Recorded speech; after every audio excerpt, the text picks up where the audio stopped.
5 തലമുറകളായി നിങ്ങൾക്കൊപ്പം PRS hospital. വെളുക്കാൻ തേച്ചത് പാണ്ടായി എന്ന് പറഞ്ഞ അവസ്ഥയാണ് ഇപ്പോൾ കേരള സർവകലാശാലയിൽ. 2020 പുറപ്പെടുവിച്ച ദേശീയ വിദ്യാഭ്യാസ നയത്തിൻ്റെ അടിസ്ഥാനത്തിൽ പല പരിഷ്കാരങ്ങളും വരുത്തുന്നതിനെ സംബന്ധിച്ച് വളരെയേറെ ആലോചനകളാണ് കേരളത്തിലെ സർവകലാശാലകൾ മൊത്തമായും കേരള സർവകലാശാല പ്രത്യേകിച്ചും കഴിഞ്ഞ കുറേ വർഷങ്ങളായി നടത്തിക്കൊണ്ടിരിക്കുന്നത്. ദേശീയ വിദ്യാഭ്യാസ നയത്തെ സംബന്ധിച്ച് നയപരമായ പല വിയോജിപ്പുകൾ കേരളത്തിലെ സർവകലാശാലകൾ രാഷ്ട്രീയത്തിൻ്റെയും കൂടെ പേരിൽ പ്രകടിപ്പിച്ചെങ്കിലും അന്തിമമായി ദേശീയ വിദ്യാഭ്യാസ നയത്തിൻ്റെ ചട്ടക്കൂട്ടിലേക്ക് വരാൻ കേരളത്തിലെ സർവകലാശാലകൾ നിർബന്ധരായി. അതിൻ്റെ പ്രധാനമായ കാരണം UGC ഇക്കാര്യത്തിൽ കർശനമായ നിലപാട് സ്വീകരിക്കുമ്പോൾ രാജ്യത്തുള്ള ഒരു സർവകലാശാലയ്ക്കും പിന്നാക്കം പോയി നിൽക്കാൻ സാധ്യമല്ല എന്നുള്ള തിരിച്ചറിവ് കൊണ്ടാണ് ഈ സർവകലാശാലകളൊക്കെ ദേശീയ വിദ്യാഭ്യാസ നയത്തിൻ്റെ ഭാഗമായി പരിഷ്കാരങ്ങൾ വരുത്താനായി വൈകിയെങ്കിലും മുന്നോട്ട് വന്നത്. അതിലേറ്റവും ഒടുവിൽ വരുത്തിയ പരിഷ്കാരമാണ് 4 വർഷ ബിരുദ കോഴ്സുകൾ അല്ലെങ്കിൽ ഓണേഴ്സ് അടിസ്ഥാന ബിരുദ കോഴ്സുകൾ. ഇത് കേരളത്തിൽ ഒരു പൊതുവെയാണ്. കേരളത്തിൽ നിന്ന് മാത്രമല്ല, ഇന്ത്യയിൽ പൊതുവെയുള്ള സർവകലാശാലകൾ ഇതൊരു പുതിയ പരിഷ്കാരമായിരുന്നു. നേരത്തെ അപൂർവം ചില സർവകലാശാലകൾ, ഡൽഹി യൂണിവേഴ്സിറ്റിയുടെ കീഴിലുള്ള ചില കോളേജുകളിൽ ഈ ഓണേഴ്സ് കോഴ്സ് ഉണ്ടായിരുന്നു. എന്നാൽ 4 വർഷ ബിരുദ അടിസ്ഥാന കോഴ്സ് കേരളത്തിൽ വ്യാപകമായി നടപ്പാക്കിയത് ഈ കഴിഞ്ഞ അധ്യയന വർഷമാണ്. അപ്പോൾ 2ാം വർഷത്തിലെത്തി നിൽക്കുകയാണ്. 2ാം വർഷം എന്ന് പറയുമ്പോൾ നാം കാണേണ്ടത് സെമസ്റ്റർ സമ്പ്രദായത്തിലുള്ള വിദ്യാഭ്യാസ രീതി ആയതുകൊണ്ട് ഓരോ വർഷവും 2 സെമസ്റ്ററായിട്ടാണ് ഭാഗിച്ചിരിക്കുന്നത്. അപ്പോൾ 2 സെമസ്റ്ററുകൾ പൂർത്തിയാക്കി 3ാം സെമസ്റ്ററിലേക്ക് കടക്കുന്ന ഒരു ഘട്ടമാണ് ഇപ്പോൾ കേരളത്തിലെ സർവകലാശാലകളിൽ ഈ ബിരുദ കോഴ്സുകളെ സംബന്ധിച്ചുള്ളത്. കേരളത്തിലെ മാതൃക സ്വീകരിച്ചുകൊണ്ടാണ് കേരളത്തിലെ മറ്റ് സർവകലാശാലകളും ഈ പദ്ധതി ആരംഭിച്ചത്. പ്രധാനമായും മഹാത്മാഗാന്ധി, കോഴിക്കോട്, കണ്ണൂർ സർവകലാശാലകൾ. ഇപ്പോൾ ഏറ്റവും ഒടുവിൽ സംഭവിച്ചിരിക്കുന്നതായിട്ടുള്ള ഒരു വലിയ കുഴപ്പം എന്ന് പറയുന്നത് ഈ പരീക്ഷകളുടെയൊക്കെ താളം ആകെ തെറ്റിയിരിക്കുകയാണ്. അതായത് 2 സെമസ്റ്റർ ഇപ്പോൾ പൂർത്തീകരിച്ച് ഇന്ന് 2ാം സെമസ്റ്ററിൻ്റെ പരീക്ഷ ആരംഭിച്ചിരിക്കുകയാണ്. യഥാർത്ഥത്തിൽ ജൂൺ മുതൽ മാർച്ച് വരെയാണ് ഒരു അധ്യയന വർഷം എന്ന് പറയുന്നത്. ഇപ്പോൾ യഥാർത്ഥത്തിൽ അവധിക്കാലമാകേണ്ടതാണ്. എന്നാൽ ഈ 4 വർഷ ബിരുദ കോഴ്സ് ആരംഭിച്ചത് വൈകിയതുകൊണ്ട് 2ാം സെമസ്റ്ററിൻ്റെ പരീക്ഷ ഇന്ന് ആരംഭിച്ചിരിക്കുകയാണ്. ഇപ്പോൾ ഏറ്റവും ഒടുവിൽ കിട്ടുന്ന വാർത്തയനുസരിച്ച് ഈ 2ാം സെമസ്റ്റർ പരീക്ഷ ആകെപ്പാടെ തകിടം മറിയുന്ന രീതിയിലാണ് യൂണിവേഴ്സിറ്റി ഇപ്പോൾ ക്രമീകരിച്ചിരിക്കുന്നത്. അതിൻ്റെ പ്രധാനമായ കാരണം ഇതിൻ്റെ മുന്നൊരുക്കങ്ങൾ വേണ്ട രീതിയിൽ സർവകലാശാല നടത്തിയിട്ടില്ല. അതുപോലെ തന്നെ കോളേജുകളുമായി ഇത് വിഷയം സംബന്ധിച്ച് ഒരു ഏകോപനത്തിലെത്താൻ സർവകലാശാലയ്ക്ക് കഴിഞ്ഞില്ല. പരിഷ്കാരത്തിന് വേണ്ടി പരിഷ്കാരം എന്ന രീതിയിൽ ഇതിനെ സമീപിച്ചതുകൊണ്ട് ഇതിൽ വളരെയേറെ ക്രമക്കേടുകൾ ഉണ്ടാകാനുള്ള സാധ്യതയും തള്ളിക്കളയാനാവുകയില്ല. ഇന്ന് കിട്ടുന്ന വാർത്തയനുസരിച്ച് ഇന്ന് 2ാം സെമസ്റ്റർ പരീക്ഷ ആരംഭിക്കുകയാണ്. ഇതോടൊപ്പം തന്നെയാണ് സമാന്തരമായി കാണേണ്ടത് നിലവിലിരിക്കുന്ന പരമ്പരാഗതമായ 3 വർഷ ബിരുദ കോഴ്സുകൾ നടന്നുകൊണ്ടിരിക്കുകയാണ്. അപ്പോൾ അവരുടെ സെമസ്റ്റർ പരീക്ഷകൾ നടത്തണം, അവരുടെ വർഷാന്ത പരീക്ഷകൾ നടത്തണം, അതിനിടയ്ക്ക് പോസ്റ്റ് ഗ്രാജുവേറ്റ് ബിരുദ കോഴ്സുകളുടെ പരീക്ഷ നടത്തണം. അങ്ങനെ ആകെ കൂടെ സങ്കീർണമായിരിക്കുന്നത് കൊണ്ട് ഒരു വ്യക്തതയുമില്ലാത്ത ഒരു സാഹചര്യത്തിലാണിപ്പോൾ ഈ പരീക്ഷണാർത്ഥത്തിൽ തുടങ്ങിയ പുതിയ 4 വർഷ ബിരുദ കോഴ്സിൻ്റെ 2ാം സെമസ്റ്റർ പരീക്ഷ ഇന്ന് ആരംഭിച്ചിരിക്കുന്നത്. ഇത് സംബന്ധിച്ച് കോളേജുകൾക്ക് കൊടുത്തിരിക്കുന്ന അറിയിപ്പ് പോലും വളരെ വൈകിയാണ്. അതുകൊണ്ട് കോളേജുകളിൽ ആകെ ആശയക്കുഴപ്പമാണ്. ഇതിൻ്റെ ചോദ്യക്കടലാസുകളൊക്കെ ഓൺലൈനിൽ പ്രിൻസിപ്പലിൻ്റെ മുറിയിലേക്ക് അയക്കുകയും അദ്ദേഹത്തിന് പ്രത്യേക പാസ്വേഡ് ഉപയോഗിച്ച് അത് ഡൗൺലോഡ് ചെയ്ത് അതിൻ്റെ കോപ്പികൾ കുട്ടികളുടെ എണ്ണം അനുസരിച്ച് എടുത്ത് കൊടുക്കുക. ഈ ഉത്തരവാദിത്വം എല്ലാം സർവകലാശാലയിൽ നിന്ന് ഒഴിവാക്കി ഇപ്പോൾ കോളേജുകളെ ഏൽപ്പിച്ചിരിക്കുകയാണ്. കോളേജുകളിൽ അതിനനുസരിച്ചുള്ള ഭൗതിക സൗകര്യങ്ങളായിട്ടില്ല. അധ്യാപകരുടെ ജോലിഭാരം അസാധാരണമായി വർദ്ധിച്ചിരിക്കുന്നു. ഈ പരീക്ഷകളെല്ലാം കൂടെ ഏകോപിപ്പിച്ചുകൊണ്ട് പോകത്തക്ക രീതിയിൽ അധ്യാപകരും കോളേജുകളും സജ്ജരല്ല. സർവകലാശാല വളരെ തന്ത്രപരമായി ഇത് കോളേജുകളുടെ തലയിൽ വെച്ചിട്ട് കാഴ്ചക്കാരായി നോക്കി നിൽക്കുകയാണ്.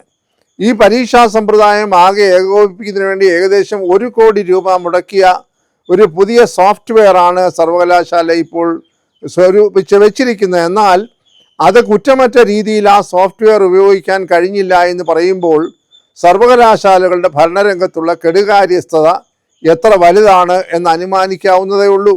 മാത്രവുമല്ല, നമ്മൾ കുറേ കാലങ്ങളായി ചർച്ച ചെയ്തുകൊണ്ടിരിക്കുകയാണ് കേരളത്തിലെ സർവകലാശാലകളുടെ ഭരണരംഗത്തുണ്ടായിരിക്കുന്ന സ്തംഭനം. കാരണം 14 സർവകലാശാലകൾ, ഏതാണ്ട് 9 സർവകലാശാലകളിൽ മുഴുസമയ വൈസ് ചാൻസലർമാർ ഇന്നുമില്ല.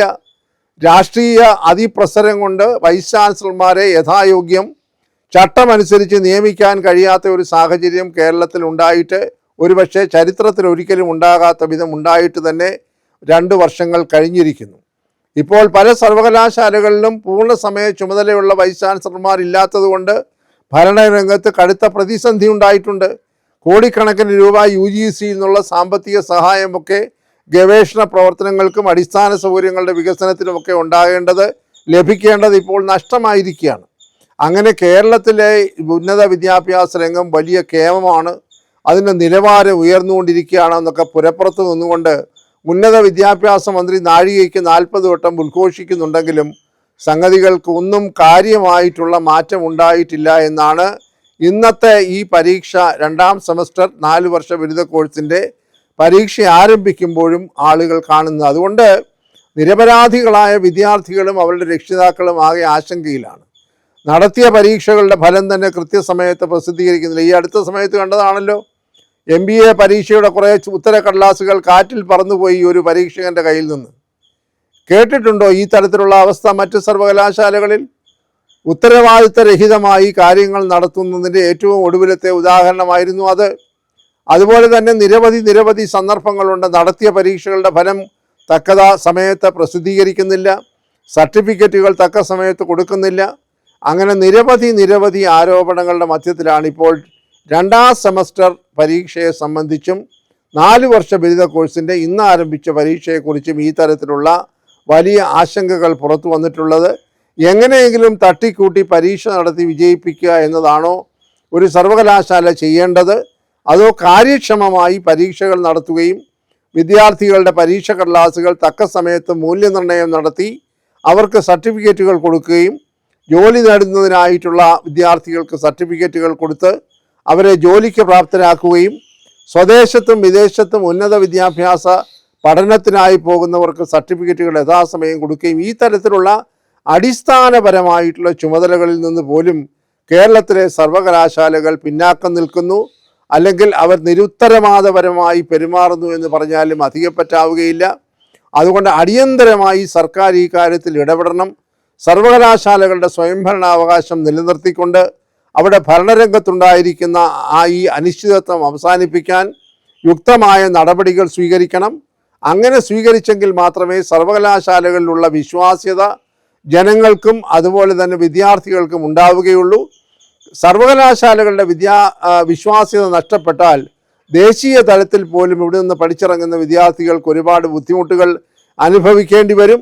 ഇവിടെ നിന്ന് കൊടുക്കുന്നതായിട്ടുള്ള സർട്ടിഫിക്കറ്റുകളെ സംബന്ധിച്ചൊക്കെ അതിൻ്റെ വിശ്വാസ്യതയും മൂല്യവും ഒക്കെ സംശയിക്കത്തക്ക ഒരു സാഹചര്യത്തിലേക്ക് പോയി കഴിഞ്ഞാൽ നിരാധരരായിട്ടുള്ള അല്ലെങ്കിൽ നിഷ്കലങ്കരായിട്ടുള്ള വിദ്യാർത്ഥികളായിരിക്കും അതിൻ്റെ ദുരന്തം പേറേണ്ടി വരുന്നത്. അതുപോലെ പ്രത്യേകിച്ച് ഗ്രാമപ്രദേശങ്ങളിലുള്ള വിദ്യാർത്ഥികളുടെ രക്ഷിതാക്കൾക്കൊന്നും ഇതിന് തക്കതായ രീതിയിലുള്ള പരിചയമില്ലാത്തത് കൊണ്ട് അവർക്കൊരു പരിഹാരവും കണ്ടെത്താൻ കഴിയാതെ പോകുന്നു. അങ്ങനെ ആകെക്കൂടെ സങ്കീർണമായിരിക്കുന്നു. നേരത്തെ പറഞ്ഞതുപോലെ പരിഷ്കാരങ്ങൾ വെറും പരിഷ്കാരത്തിന് വേണ്ടി മാത്രമാക്കുകയും അത് നടപ്പാക്കുന്നതിനുള്ള വേണ്ട തരത്തിലുള്ള ഗ്രഹമാട്ടം ചെയ്യാൻ ഉത്തരവാദപ്പെട്ട ആളുകൾ തുനിയാതിരിക്കുകയും ചെയ്തു കഴിഞ്ഞാൽ ഈ കാര്യങ്ങൾ കൂടുതൽ സങ്കീർണമാവുകയുള്ളൂ. അതുകൊണ്ട് സർവകലാശാല വെറും കാഴ്ചക്കാരായി നോക്കി നിൽക്കാതെ കോളേജുകളുടെ തലയിലേക്ക് ഇതെല്ലാം വിട്ടുകൊടുത്തുകൊണ്ട് നിങ്ങളിത് ചെയ്യുക, എങ്ങനെയെങ്കിലും ഞങ്ങൾക്ക് ഫലം കിട്ടിയാൽ മതി, പരീക്ഷാ ഫലം കിട്ടിയാൽ മതി എന്ന് പറയുന്ന ഒരു സമീപനം വളരെ അശാസ്ത്രീയമാണ്, അപകടകരമാണ്. ഒരിക്കലും അത് പ്രോത്സാഹിപ്പിക്കാവുന്നതല്ല. അതുകൊണ്ട് ഉന്നത വിദ്യാഭ്യാസ മന്ത്രി അടിയന്തരമായി ഇടപെട്ട് സർവകലാശാലകളുടെ പ്രവർത്തന സ്തംഭനത്തിലുണ്ടായിരിക്കുന്ന കുഴവുകൾ പരിഹരിച്ച് വളരെ കൃത്യനിഷ്ഠയോടുകൂടെ കാര്യങ്ങൾ നടത്തുവാനുള്ള ഉത്തരവാദിത്വം ഏൽക്കണം.